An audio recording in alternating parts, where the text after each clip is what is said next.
De acuerdo. Entonces, como habíamos anunciado, estamos estudiando el libro o la carta de epístola, ¿no? De Santiago. Y la semana anterior, justamente el miércoles, habíamos terminado el capítulo uno. Como para hacer una recapitulación, habíamos visto que hablaba de tres temas, ¿no es cierto? Hablaba el tema de las faltas, de las carencias, lo que traducen las pruebas, las tentaciones, etcétera, ¿no es cierto? Después las obras y de que todo aquello, eso eventualmente termina o culmina eh, con la corona de vida, ¿se acuerdan ustedes? Que era como que eso. Y básicamente el capítulo 2 que conecta con el uno, lo que va a terminar haciendo es una cuestión muy práctica, que es básicamente a lo que todo se enfoca, quiero decir, a lo que todo el mundo se enfoca cuando lee el capítulo 2 de Santiago, es la típica o es uno de los pasajes bíblicos que también se utilizan, o los típicos que se utilizan para fundamentar esto de ya no estamos bajo la ley, sino bajo la gracia, porque cualquiera que incumple la ley incumple todo y por lo tanto son condenados y todo aquello, lo que normalmente se suele decir. Pero más bien lo que vamos a ver ahora con la ayuda del Señor es que lo que en realidad está haciendo Santiago 2 es aterrizando el mandamiento y hacernos entender, digamos, o ratificarnos que esto de vivir bajo la gracia no es otra cosa que vivir de acuerdo con las ordenanzas, con los mandamientos del Señor, y que todos, o más dicho, que hay muchos de ellos, en última instancia tienen este mandamiento de ama a tu prójimo como a ti mismo. ¿Sí? Básicamente eso como preámbulo. Entonces, ¿les parece si leemos? ¿Sí? Creo que todo el capítulo 2 que es una sola idea, ¿sí? Por lo general le suelen dividir en dos, ¿no? Del 1 al 13 y del 14 al 26, ¿cierto? Que incluso así suele venir divididas en nuestras Biblias, creo que con titulitos y todo aquello. Y la primera parte es el tema bueno, en mi Biblia ponen el favoritismo, ¿no? El tema de que el tema de bueno, eso no tiene. El tema la primera parte es lo relativo a la diferencia que solían hacer entre pobres y ricos, los tratos desiguales, digamos, por aquello, y la segunda parte es la disyuntiva entre fe y obras, ¿no es cierto? Pero si nos vamos a dar cuenta, y como Dios permita hacerlo en este tiempo, vamos a darnos cuenta que es la misma idea. En el fondo está la misma idea. Sí, entonces leamos. De pronto alguien de por ahí se anima a leerle todo el capítulo 2 de Santiago. Amén. Gracias, Dieguito. Hermanos míos, que vuestra fe en nuestro glorioso Señor Jesucristo sea sin acepción de personas, porque si en vuestra congregación entra un hombre con anillo de oro y con ropa espléndida, y también entra un pobre con vestido andrajoso, y miráis con agrado al que trae la ropa espléndida y le decís, siéntate tú aquí en buen lugar, y decís al pobre, estate tú allí en pie, o siéntate aquí bajo mi estrado. ¿No hacéis distinciones entre vosotros mismos y venís a ser jueces con malos pensamientos? Hermanos míos, amados, oíd. ¿No ha elegido Dios a los pobres de este mundo para que sean ricos en fe y herederos del reino que ha prometido a los que le aman? Pero vosotros habéis afrentado al pobre. ¿No os oprimen los ricos y no son ellos los mismos que os arrastran a los tribunales? ¿No blasfeman ellos el buen nombre que fue invocado sobre vosotros? Si en verdad cumplís la ley real conforme a la Escritura, amarás a tu prójimo como a ti mismo, bien hacéis. Pero si hacéis acepción de personas, cometéis pecado y quedáis convictos por la ley como transgresores. Porque cualquiera que guardare toda la ley, pero ofendiere en un punto, se hace culpable de todos. Porque el que dijo, no cometerás adulterio, también ha dicho, no matarás. Ahora bien, si no cometes adulterio, pero matas, ¿qué te has hecho transgresor de la ley? Así hablad y así haced, como los que habéis de ser juzgados por la ley de la libertad, porque juicio sin misericordia se hará con aquel que no hiciere misericordia, y la misericordia triunfa sobre el juicio. Hermanos míos, ¿de qué aprovechará si alguno dice que tiene fe y no tiene obras? ¿Podrá la fe salvarle? Y si un hermano o un hermano están desnudos y tienen necesidad del mantenimiento de cada día, y alguno de vosotros les dice, id en paz, calentaos y saciaos, pero no les dais las cosas que son necesarias para el cuerpo, ¿de qué aprovecha? Así también la fe, si no tiene obras, es muerta en sí misma. Pero alguno dirá, tú tienes fe y yo tengo obras. Muéstrame tu fe sin tus obras, y yo te mostraré mi fe por mis obras. Tú crees que Dios es uno, bien haces. También los demonios creen y tiemblan. Mas ¿quieres saber, hombre vano, que la fe sin obras es muerta? ¿No fue justificado por las obras Abraham, nuestro padre, cuando ofreció a su hijo Isaac sobre el altar? ¿No ves que la fe actuó juntamente con sus obras y que la fe se perfeccionó por las obras? Y se cumplió la escritura que dice, Abraham creyó a Dios y le fue contado por justicia y fue llamado amigo de Dios. Vosotros veis, pues, que el hombre es justificado por las obras y no solamente por la fe. Asimismo, también Rahab, la ramera, no fue justificada por obras cuando recibió a los mensajeros y los envió por otro camino, porque como el cuerpo sin espíritu está muerto, así también la fe sin obras está muerta. Vale, gracias, Dieguito. Ok, entonces, ¿de qué está hablando acá? En términos generales es, si podemos plantearlo de esta manera, es cómo funciona la fe, ¿vale? Y qué entendemos por esto de fe en este sentido, porque vale la pena decirlo. Para este punto de la historia, digamos, de nuestro transcurso como hijos del Señor, deberíamos ya estar conscientes de que la palabra fe es traducida, más dicho, se traduce del griego pisteos y que no es tanto como ese creer y todo lo demás, ¿sí? Este punto del partido ya deberíamos saber eso. Y, digamos, también como presupuesto, también deberíamos entender que la palabra fe o la palabra creencia tiene, digamos, tiene algunas acepciones, algunos usos. O sea, no siempre que aparece la palabra fe o incluso la palabra fidelidad se refieren al mismo aspecto, ¿sí? No siempre, ¿vale? A veces se va a aparecer la palabra fidelidad como un atributo del Señor, ¿no? Como cuando en Deuteronomio dice el emuná, ¿no es cierto? Entonces ahí traducen Dios es fiel, creo que traduce, pero no es Dios es fiel, es Dios es la fidelidad, Dios es inmutable, ¿sí? Vale. Pero también en otro lado puede aparecer como en esto, vuestra fe. Entonces, para nosotros, en un principio nos sonaba un poco raro, porque cualquiera diría, es que nosotros no tenemos fe, ¿no es cierto? Nosotros no tenemos fe, lo que recibimos, y si nos acordamos de lo que dice el apóstol Pablo en Gálatas, ¿se acuerdan cuál es uno de los frutos del Espíritu? La fe. La fe, precisamente, es un fruto del Espíritu. Por lo tanto, el ser humano de por sí no tiene fe. Es un fruto de aquellos que han nacido de arriba. Pues un fruto, es un fruto del Espíritu. El Espíritu en uno produce fe. Y ese producir es lo que uno llama tener fe. Vale, entonces nada más como para decir, no nos hagamos líos cuando aquí dice vuestra fe, porque si no toca hacer a veces unas sobreexplicaciones que a veces más bien confunden, especialmente a quienes son nuevos. Que lo que quiero decir es esto de, por ejemplo, de haber exhibido y todo lo demás, que sí, pero a veces suena más como una sobreexplicación que al final termina un poco haciendo ruido. Es más sencillo explicarlo como que sí, es mi fe, pero no porque viene de mí, sino porque es algo que he recibido, en el sentido, como dice Pablo, no tengo nada que no haya recibido. Entonces, todo lo que yo tengo, en teoría, no es mío, pero lo tengo.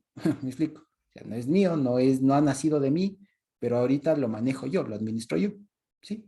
Nada más como para no hacernos eso. Exacto, para no hacernos un lío. Es un don de Dios, pero por lo mismo, es un don. Exacto, que me dio. Exacto. Entonces, sumador de la fe. Exacto, muy bien. Entonces, el dueño de la fidelidad es Dios, pero Él nos ha dado, y en ese sentido podemos decir es nuestra fidelidad. En ese sentido, no porque nazca de nosotros, sino porque nos ha sido concedido. ¿Vale? En el mismo sentido de una herencia. Antes no teníamos nada. Cuando nos dan una herencia, pues entonces tengo la herencia. Pero no porque nació de mí, sino porque la recibí. Nada más una cuestión de perspectiva. Y con eso no nos hacemos lío con el vuestra fe y demás. Así de sencillo. Sí, entonces fíjense ustedes, cuando habla de esto de vuestra fe, aquí más que nada está haciendo referencia a la práctica. ¿Vale? Porque vuestra fe no se refiere solamente, o más dicho, vuestra fe aquí se está haciendo referencia no como normalmente sería el conjunto de creencias, sino más bien el conjunto de prácticas. Acuérdense que cuando se habla de la fidelidad, también es en el fondo está hablando de la educación que se ha recibido. ¿Se acuerdan ustedes? De la educación. De tal manera que aquí lo que está diciendo, sea vuestra educación, ¿sí? Sea vuestra educación, lo que ustedes van aprendiendo, sea de esta manera. Y aquí precisamente se plasma una disyuntiva entre el trato que se hace entre el rico y el pobre, que se hacía en eso y que de hecho hasta ahora se hace, y hay muchos testimonios en ese sentido, ¿sí? Que hasta ahora se hace. ¿Por qué? Pero ¿por qué con el tema de los ricos y los pobres? Aquí tiene que ver un trasfondo judío muy fuerte, Y acordémonos que esto se relaciona un poco con esta parábola del joven rico, que se relata en Mateo. ¿Se acuerdan? Entonces, ¿por qué? ¿Por qué al rico en la sinagoga? Porque dicho sea de paso, el versículo 2, cuando dicen, porque si en vuestra congregación, ahí en griego aparece si en vuestra sinagoga. Ahí aparece sinagoga. Porque claro, y le traducen congregación porque el traductor le suena raro que los cristianos se reúnan en sinagogas. Pero ahí en griego aparece la palabra sinagoga, que no es otra cosa que sinónimo de asamblea, de congregación. Pero nada más que aquí si no ponen sinagoga. Entre paréntesis, cuando el traductor encuentra sinagoga relacionado con la iglesia, pone congregación, asamblea, etcétera.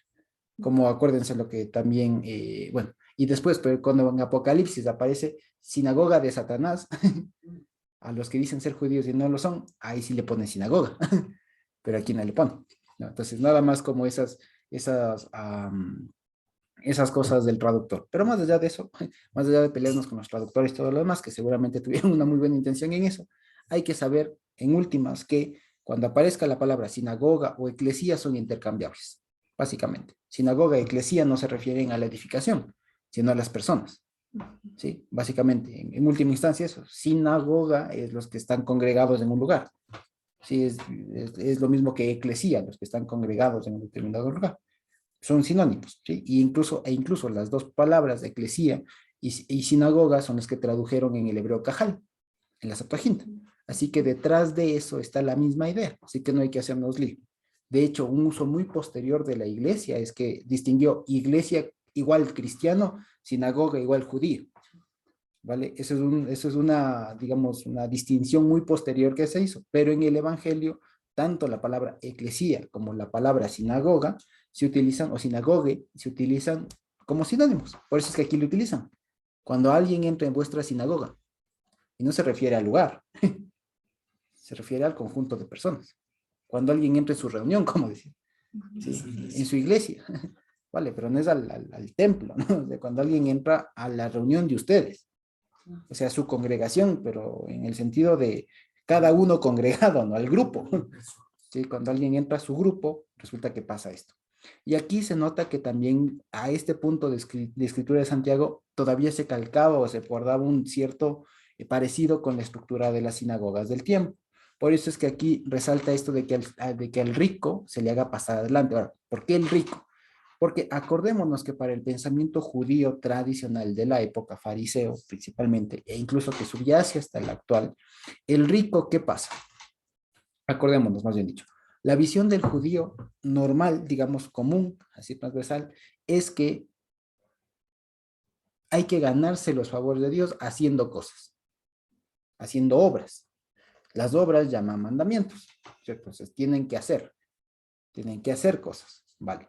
Entonces, si le planteamos desde esa perspectiva que no es correcta, pero eso es lo que ellos piensan, ¿quién tiene más oportunidades de hacer mandamientos? ¿El rico o el pobre? El rico, pues tiene plata.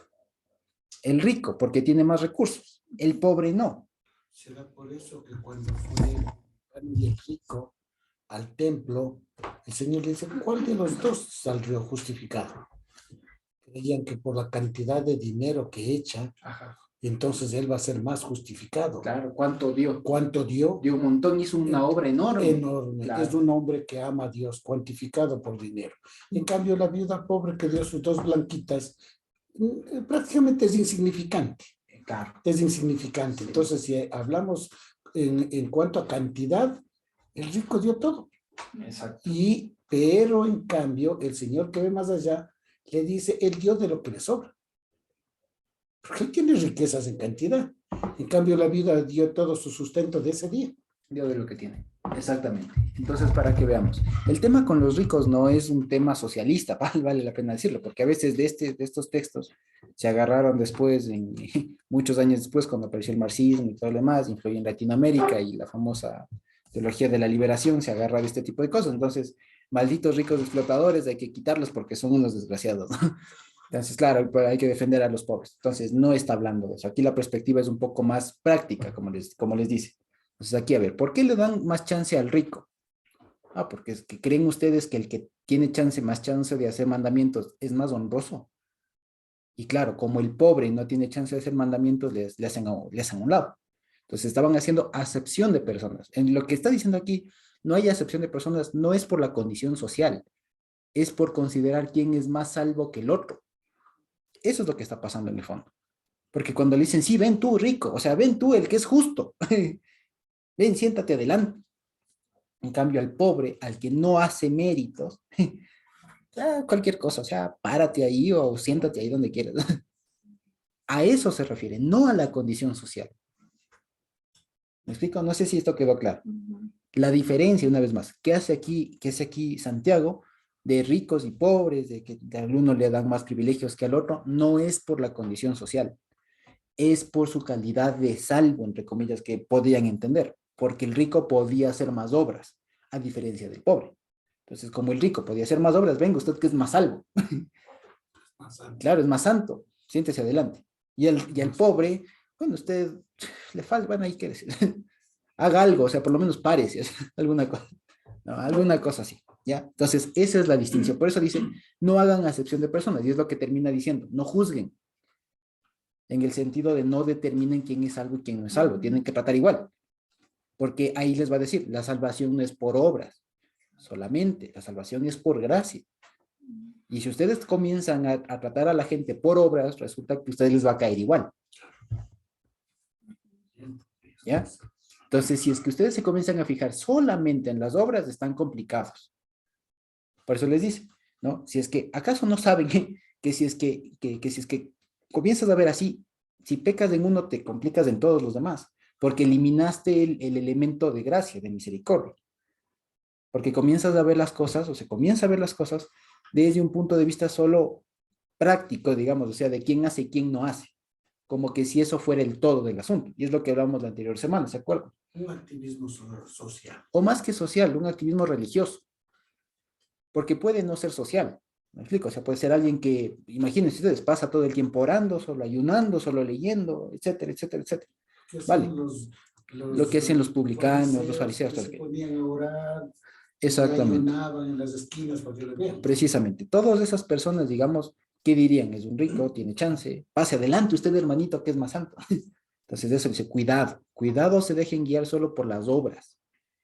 Porque eso es peligroso. Porque al darles privilegios a los que hacen más obras, están haciendo acepción de personas. Están tomándose atribuciones que no les corresponden. De determinar quién es salvo y quién no es salvo. Eso es lo que está en el fondo. No la condición social. Por eso es que para nosotros nos da lo mismo, por así decir, que alguien tenga $1.000.000 que alguien se gane el básico o alguien que esté desempleado. Nos da lo mismo, porque somos salvos no por cuánto hacemos, sino porque Dios dio su vida por nosotros. Por eso somos salvos. ¿Me explico? Entonces, eso punto A. Pero alguien dirá, bueno, y aquí es la disyuntiva que el cristianismo y mucha parte de nosotros en algún momento tal vez nos preguntamos, bueno, entonces si ya soy salvo, entonces ¿para qué hago? ¿Para qué está el otro lado? Entonces, esto, y Santiago es muy enfático en decirlo, a ver, para que nadie se esté pensando decir que ya como soy salvo ya no hago nada, pues entonces hay que hacer, pero hay que hacer bien, es lo que les dice. Cuando hagan obras, hagan bien. Eso es lo que le está diciendo. Hay que hacer obras ya que somos salvos, pero hay que hacerlas bien. Hay que hacerlas como el Señor manda. Y por eso es que pone el ejemplo, fíjense ustedes. En el 14, cuando comienzan, hermanos míos, ¿de qué aprovechará si alguno dice que tiene fe, se salvo y no tiene obras? ¿Me explico? O sea, y no hace. ¿Vale? ¿Podrá la fe solita salvarle? No. No, ¿no es cierto? En términos generales, ojo. Esto en términos generales. Porque, a ver, una vez más, el tema de la salvación y de la salvación por fe, por gracia y todo lo demás, se ve en los casos extremos. ¿Por qué? ¿Ustedes se acuerdan del caso del denominado ladrón bueno o buen ladrón? Vale, ¿qué le salvó a él? ¿Qué le salvó a él? Su fe, diríamos. El reconocimiento del Señor. De que él era pecador y justificó al Vale, Señor. ahora, ¿qué, más allá de eso, qué le hizo salvo? La gracia del Señor, decirle sí. Y yo te digo hoy que tú estarás conmigo en el paraíso. Eso le hizo salvo. No la obra.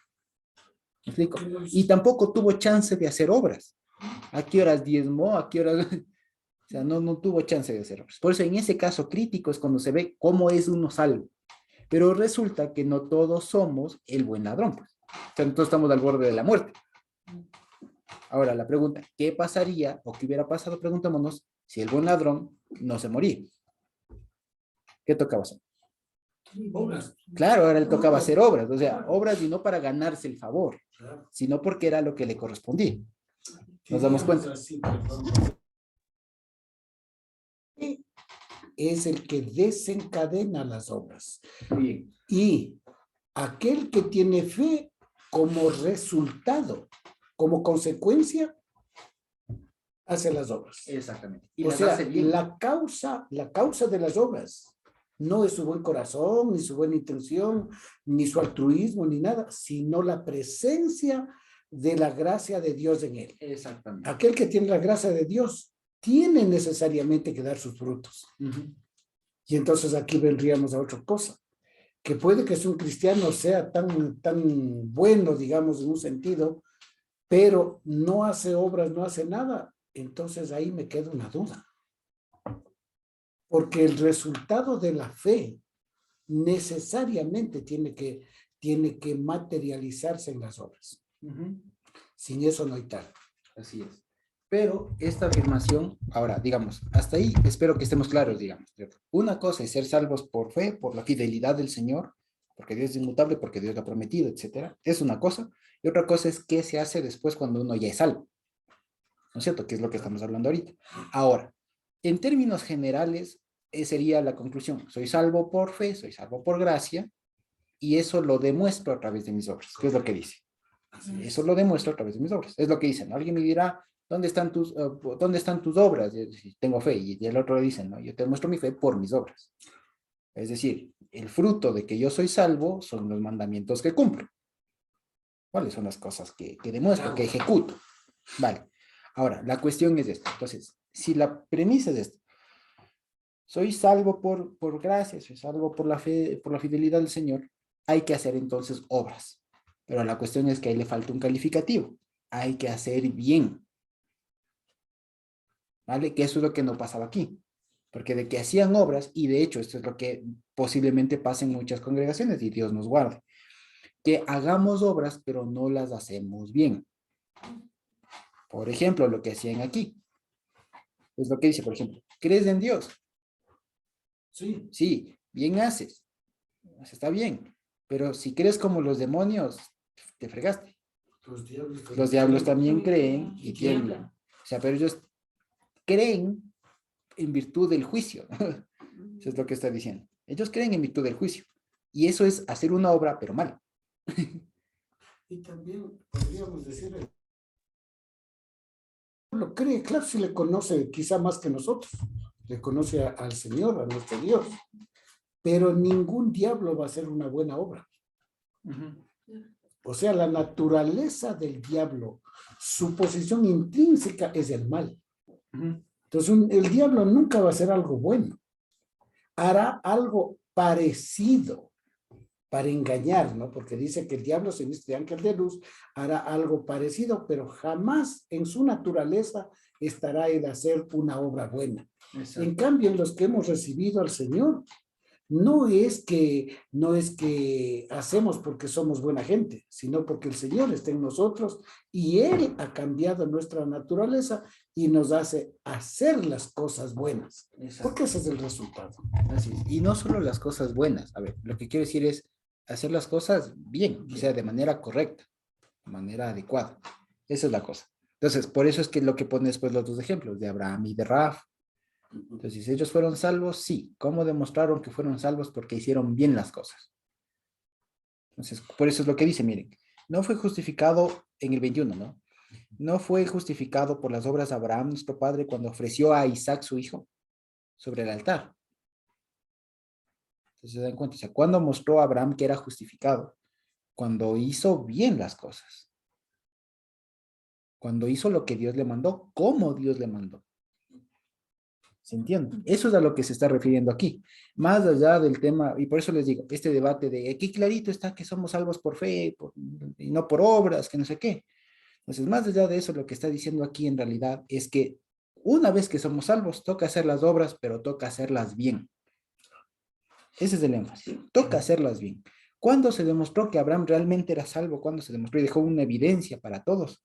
Que es capaz de cuando fue capaz de despojarse de lo que más quería, en obediencia al Señor. ¿Vale? Eso es. Ese es el asunto. ¿Vale? El otro ejemplo, ¿no? Dice el otro ejemplo, el 25, gracias, sí. Asimismo, también Rahab la ramera no fue justificada por obras cuando recibió a los mensajeros y les envió por otro camino. Vale, entonces, no sé si nos damos cuenta. ¿Eso qué significa? No solo ser salvo por gracia, eso es hacer las cosas y hacerlas bien. Y eso es en donde a veces pataleamos. ¿Vale? Porque, por ejemplo, en el caso que ponía antecito de la diferencia entre ricos y pobres, ¿vale? Por ejemplo, cualquiera diría, bueno, pero a los pobres igual se les deja entrar. O sea, los dos entraron, el rico y el pobre entran. Y ya, pero el trato es diferente. No estás haciendo bien el mandamiento de amar al prójimo. Exacto, no es porque entra, sino por el trato. Exacto, cualquiera diría, bueno, desde afuera los dos entraron. Los dos escucharon, participan. Sí, pero le estás tratando diferente. Estás considerando tu diferencia. Entonces ahí están haciendo un mandamiento, están haciendo una obra, pero mal. Lo cual deviene en última instancia en pecado, que es otra cosa que un error. O sea, se están equivocando en la ejecución del plan. ¿Me explico? Es como, por ejemplo, lo que suele pasar, ¿no? Es como, por ejemplo, esto se suele interpretar algo así como que es como que un arquitecto hiciera un plano de una casa o un edificio, pongan ustedes, un plano de un edificio de unos 10 pisos y lo hace perfecto en el plano. Lo hace con sus medidas, con sus antisísmicos, con toda la cuestión, lo hace perfecto. Vale. Pero resulta que al momento de ejecutarle, le construye, pero le construye con cartón. O con material de tercera. ¿Ya? O le construye con cartón, así. ¿Ya? Entonces, ¿qué opinan ustedes?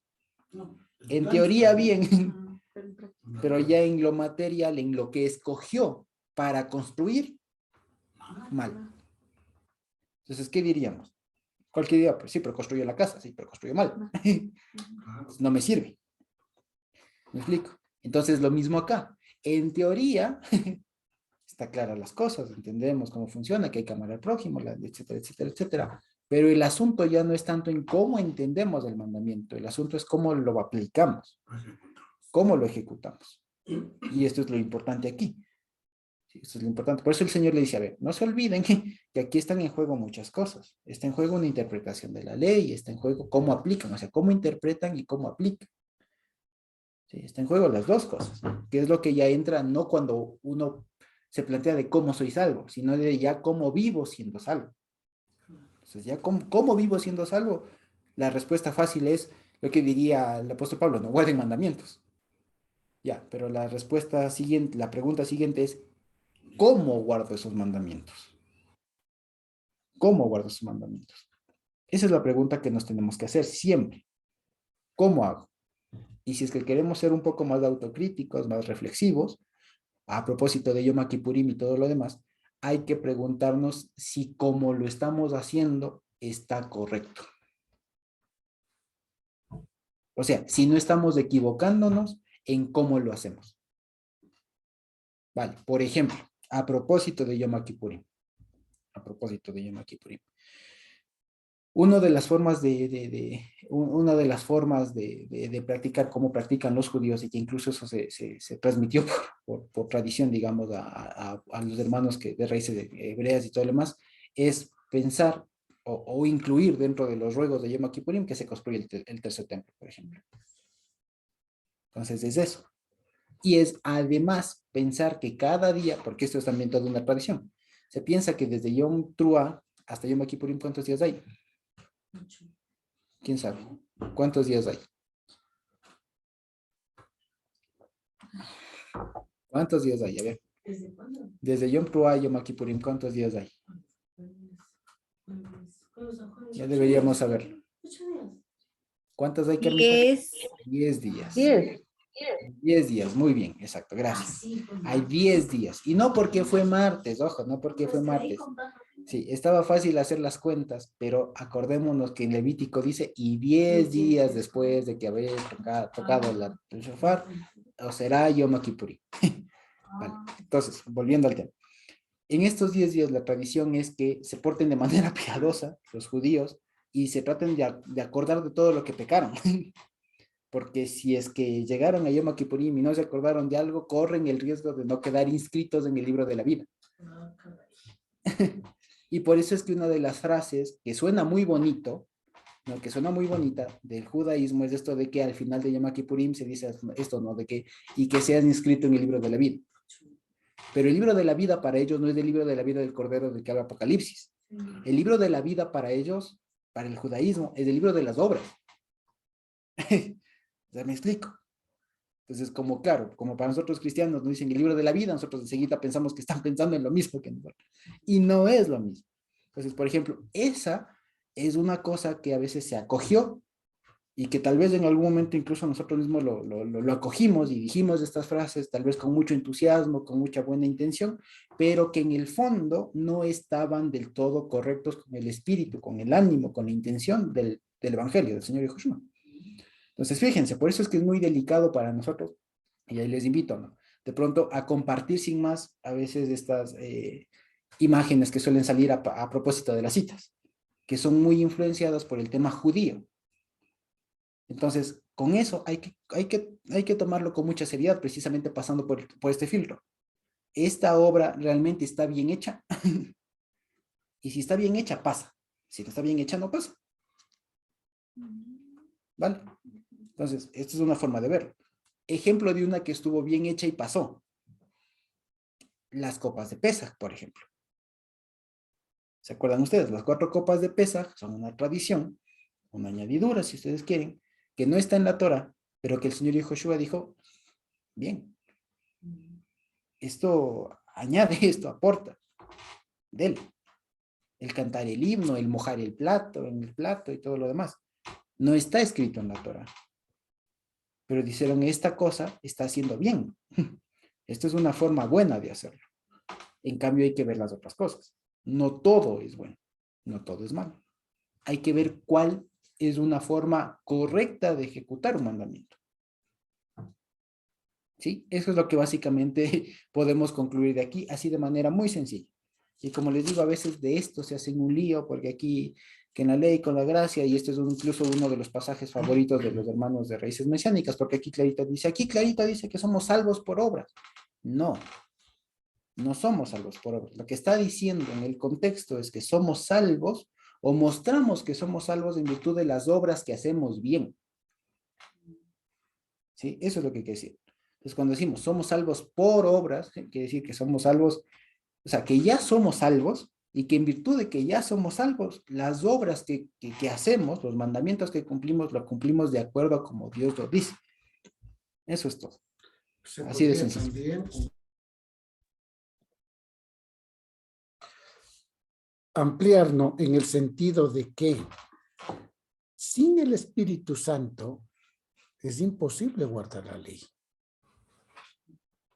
Que cuando el Señor da su ley, generalmente el hombre tiende a desobedecer, porque quizá está no capacitado para poder cumplir. Pero cuando viene el Espíritu Santo, Él capacita ¿para qué? No para anular la ley y dejarnos solamente, como decir, por gracia que vivamos, sino nos da la capacidad y la competencia para cumplir los mandamientos. Sin la presencia del Espíritu Santo no podemos cumplir. Es Él el que nos prepara, nos equipa, nos capacita para que podamos entonces ahora ser obedientes a Él y podamos discriminar, podamos discernir respecto de sus mandamientos y poder cumplirlos. Entonces, ahí nadie va a decir, no, pues yo ya soy salvo por gracia y no importa si sé, no sé la ley o cumplo o no cumplo. No, porque eso sería una negación de la presencia de la fidelidad de Dios en la vida de esa persona. En cambio, cuando una persona entiende la gracia de Dios, entiende lo que dice Jesús, si me amáis, guardad mis mandamientos. Y no discute, ¿están vigentes o no están? Porque uno sabe lo que tiene que hacer. Uno sabe lo que tiene que hacer. Entonces, una de las cosas que el Espíritu Santo hace en la vida del cristiano, capacitarle para entender sus mandamientos y para hacerlo. Por eso dice también, ¿no? Sed hacedores de la palabra y no tan solamente oidores y olvidadizos. Entonces, el Espíritu Santo es quien nos capacita, nos habilita, nos da todo ese poder y la claridad de mente para poder hacer efectivos los mandamientos de Dios. Exactamente. Muy bien, entonces, recapitulando todo esto, y digamos, creo que es un paso más allá de lo que normalmente se suele decir, y quisiera abordarlo lo mismo desde otra perspectiva. Cuando nosotros, y de pronto cada uno de nosotros encontramos este camino y el Señor nos iluminó de que la ley no estaba abolida y comprendimos toda esa maravilla, ¿no es cierto? Digamos, fue un paso enorme, pero ahora hay que dar el siguiente paso, porque el primer paso es como descubrir todo ese nuevo mundo, ¿no? El mundo de la Torá, el mundo de los mandamientos, descubrir todo eso. Vale, pero habiendo pasado todo eso, hay que preguntarnos lo siguiente, y es lo que dice aquí, ¿cómo hacerlo bien? Ese es el siguiente paso. ¿Cómo hacerlo bien? Bendito Dios, somos salvos, ¿no es cierto? Bendito Dios, estamos haciendo los mandamientos. Y la siguiente pregunta que tenemos que plantearnos y que sería una buena reflexión para este Yom Kippurim, ¿no es cierto? Es cómo hacer hoy, siglo XXI, año 2022, en el calendario cotidiano, 5383 en el año hebreo, ¿no es cierto? Cómo a día de hoy hay que seguir cumpliendo los mandamientos de manera correcta. ¿Cómo hay que hacerlo? Considerando que si bien la Torá los contiene, y muchas otras partes de la Escritura contienen mandamientos, no todos se pueden ejecutar, y es lo que hemos visto en Deuteronomio, ¿se acuerdan? No todos se pueden ejecutar tal cual están escritos por diferentes condiciones. Eso no significa que no estén vigentes. O sea, eso significa que las condiciones de práctica, la forma de ejecutarlos ha variado. Y eso hay que preguntarnos, ¿cómo hoy se debe hacer bien los mandamientos? Incluso aquellos que parezca que estén sobreentendidos. Fíjense ustedes. Entonces, todo este tiempo sería muy bueno si dentro de lo que hemos de considerar para Yom Kippurim, a propósito del día del juicio, que es lo que anuncia, a propósito del día en que, en virtud del juicio del Señor, hemos de recibir los cuerpos glorificados, ¿cierto? Pues acordarnos que esos cuerpos glorificados son precisamente aquellos que están reservados para las personas que Dios ha escogido y que por consecuencia de haber sido escogidos hacen las cosas bien. ¿Sí? Una vez más, dicho de otra manera, no basta con ser salvos por gracia y no basta con hacer mandamientos o con decir que hago mandamientos. La cadena completa es ser salvo por gracia, ser salvo en virtud de la fidelidad al Señor, hacer mandamientos y hacerlos bien. Esa es la cadena completa, si se quiere, que se puede extraer de aquí de Santiago. ¿Sí? Hacerlos bien, hacerlos como el Señor manda. ¿Sí? Y eso nos merecería un montón de cosas, digamos, y que además, dicho sea de paso, las consideraciones que hagamos debemos de entenderlas que son bastante circunstanciales, y eso es la maravilla del Señor, que los mandamientos que el Señor ha dado, son tan ricos que se van adecuando a las circunstancias. O sea, por ejemplo, se adecuan aquí. Y creo que tal vez cuando el apóstol Pablo estaba pensando en decir, bueno, el escritor de Hebreos decía, no olvidaros de congregarse como algunos tienen por costumbre, en su vida se habrá imaginado que congregarse pueda ser a través de una pantalla. En su vida se debe haber imaginado. ¿Me explico? ¿Sí? Entonces, a eso es a lo que me refiero. Entonces, hay que ir viendo cómo se hacen las cosas, si eso es de acuerdo, si eso está bien y todo lo demás. ¿Vale? Entonces, eso es a lo que iba. Entonces, eso creo que se puede extraer de Santiago 2. No sé si tenemos alguna pregunta, consideración. De otra manera podríamos ir terminando. ¿Tenemos alguna pregunta, duda, comentario?